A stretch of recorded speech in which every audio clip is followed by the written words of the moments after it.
সবুজে ঘেরা এক সুন্দর দেশ, আধুনিক শহর আর প্রাকৃতিক সৌন্দর্যের মিশেল। আজ সেই দেশই দক্ষিণ পূর্ব এশিয়ার অন্যতম উন্নত অর্থনীতির দেশ। হ্যাঁ, বলছি মালয়েশিয়ার কথা। কিন্তু কিভাবে এই উন্নতি, চলুন জেনে নেই আজকের এই ভিডিওতে। একসময় মালয়েশিয়া ছিল কৃষি নির্ভর দেশ। রাবার, টিন আর কৃষি ছিল আয়ের মূল উৎস। কিন্তু সময়ের সাথে সাথে দেশটি বদলে ফেলে তার অর্থনীতির পথ। এই পরিবর্তনের পেছনে বড় ভূমিকা রাখেন মাহাথির মোহাম্মদ। তার নেতৃত্বে মালয়েশিয়া শুরু করে শিল্পায়ন, গড়ে তোলে আধুনিক অবকাঠামো এবং দেশকে নিয়ে যায় নতুন উচ্চতায়। আজ মালয়েশিয়া একটি বড় ইন্ডাস্ট্রিয়াল ও ট্রেড হাব। ইলেকট্রনিক্স, গাড়ি, তেল, গ্যাস সব খাতেই রয়েছে শক্ত অবস্থান। বিদেশি বিনিয়োগ আকর্ষণের জন্য সহজ নিয়ম আর উন্নত সুবিধা দেওয়া হয়েছে। শিক্ষা ও প্রযুক্তিতেও মালয়েশিয়া অনেক এগিয়ে। এখানে রয়েছে আন্তর্জাতিক মানের বিশ্ববিদ্যালয় আর দক্ষ জনশক্তি, যা দেশের উন্নয়নে বড় ভূমিকা রাখছে। পর্যটন মালয়েশিয়ার আরেকটি বড় শক্তি।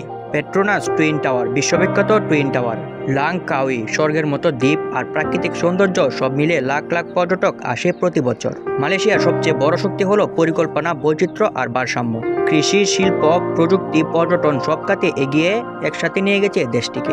তাই বলা যায়, প্রকৃতি আর আধুনিকতার সঠিক সমন্বয়ে একটি দেশকে নিয়ে যেতে পারে সফলতার শিখরে।